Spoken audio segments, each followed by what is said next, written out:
My husband and I now have adult children, and we're starting to think about when to have our family reunions. He says that when we do, we need to make t-shirts with a cartoon of cows lying on the beach with a speech bubble that says, "We love beach udder." This is because when my oldest was little, he had a little bit of a speech impediment, and he always used to say beach udder instead of each other. I tried to help him pronounce it correctly, but he kept saying it wrong, so I eventually gave up. Quincy, who was 2 years younger, pronounced it beach udder too, because she'd learned it from him. It wasn't until he learned to read that he finally understood. He came home from school one day and said, "Mom, why do they spell beach with an E instead of a B?" I was confused until he said that in a book he read it spelled beach udder, E-A-C-H. I explained that the book hadn't spelled it wrong, he'd just been saying it wrong. I suspect we've all had this happen at one time or another. It just sort of blows your mind. Anyway, learning to read opened your mind in pretty cool ways. The skills are so ordinary for adults that it can be a little bit boring to teach, but for kids, it's exciting to see how the letter sounds they've been learning fit together to form words.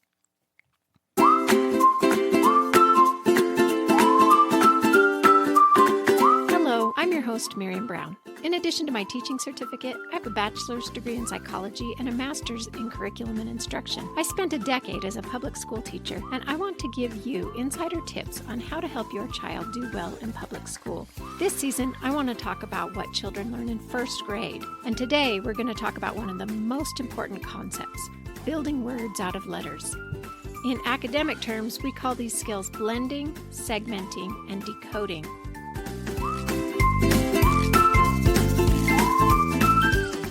It's been a while since I made an episode. I had a skiing accident and my knee injury has made it really difficult to get even basic things done. It's hard to put aside the laundry and the dishes to do an episode for my invisible listeners, so I've been focusing my limited energy on taking care of my family for a bit. But I'm doing better now, so it's time to start back up again.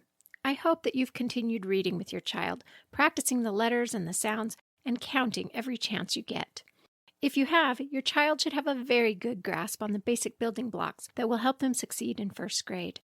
In grade 1, we learn to put letters together to form words. This is harder than you might think. We don't really think about words being formed by a bunch of different sounds. If you didn't know how to read, and I asked you how many sounds you hear when I say cat, you might say 1. Why would you think to break that one syllable into 3 separate sounds, k, a, t, when they're so seamlessly blended up into one chunk? New readers must begin to put letter sounds together to form words. This is called blending. If they can also break small words up into their letter sounds, they'll have an advantage in both reading and spelling. Breaking words into letter sounds is called segmenting. Some kids will be able to pick this up really easily, but for others it will take a lot of time and practice, especially for those who might have a learning disability. For example, children with auditory processing disorder will have difficulty distinguishing similar sounds. Words like bat and pat will sound the same to them. Although their hearing is fine, their brains will struggle to process the language. They will have a hard time blending sounds to form words, and they will have a hard time segmenting words into letter sounds. It really isn't an easy skill for most children, but if your child is really struggling, it might be a good idea to take them to a speech pathologist. But since these skills, known as phonemic awareness, are so foundational to reading, it's a good idea for parents to give their children extra practice at home. Some of the other skills I'll talk about in this season can be learned at school if they get really good at blending and segmenting. Individual attention can make a difference when it comes to these basic language skills. There's just something really special about one-on-one interaction that helps our brains learn to communicate. Kids will learn much faster talking with a parent who responds to them than by passively hearing language, either on a screen or just hearing someone in the room talking. I found a video of my mom talking to one of her grandbabies. She was making this video to send to his mom, who is out of town. He initiates a little game with sounds, and his face just lights up when she responds to the sounds he makes. You can hear how this interaction not only makes him really happy, but he's working on his pre-language development. Have a listen. Hi, Mommy. Do you like kisses?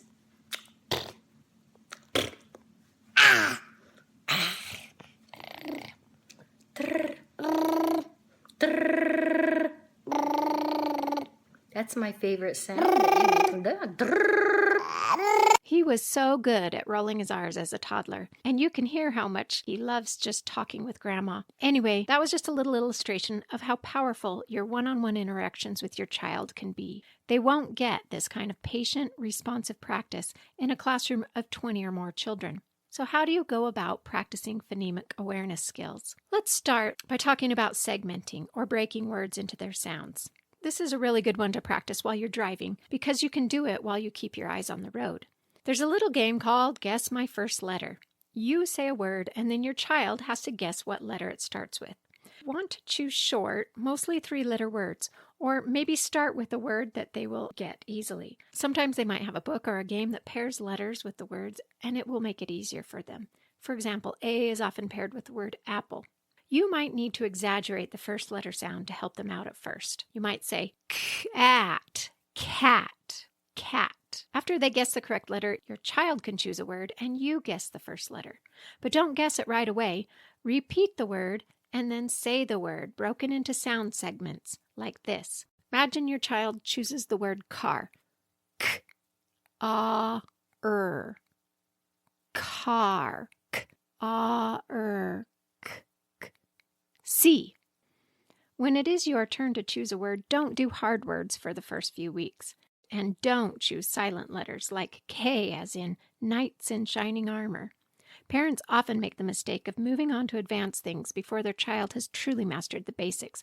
Don't do it. Wait until they're in like 5th grade before trying to trick them. After playing this game for a little bit, your child might get bored.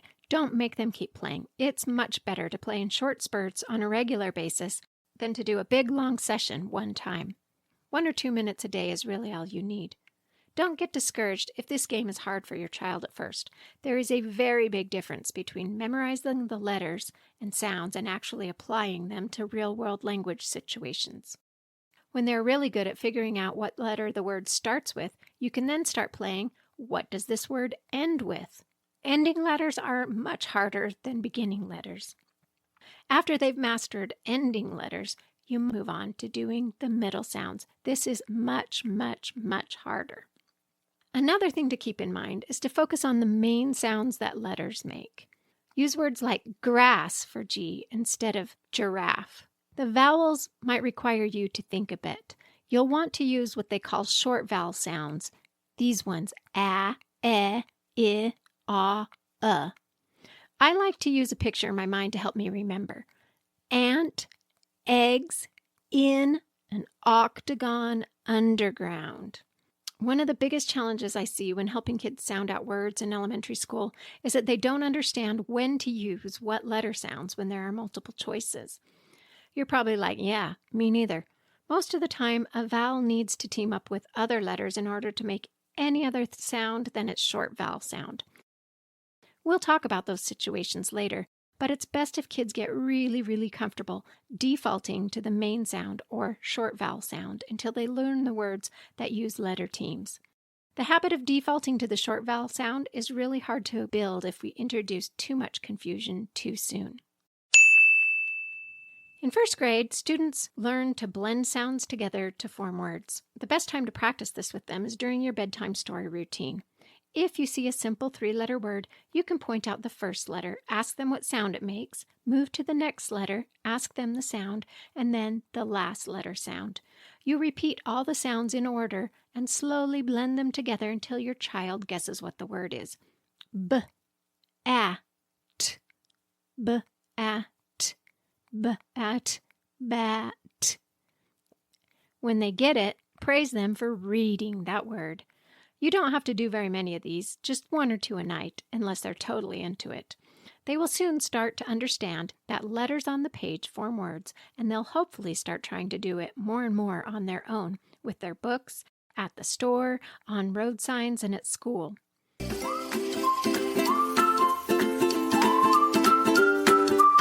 You might find that blending letters together to form words during story time is much easier than segmenting or pulling words apart to figure out their sounds. But if you practice these 2 basic skills in an interactive way with your child, they'll be able to move at their own pace, but probably still keep up with the class.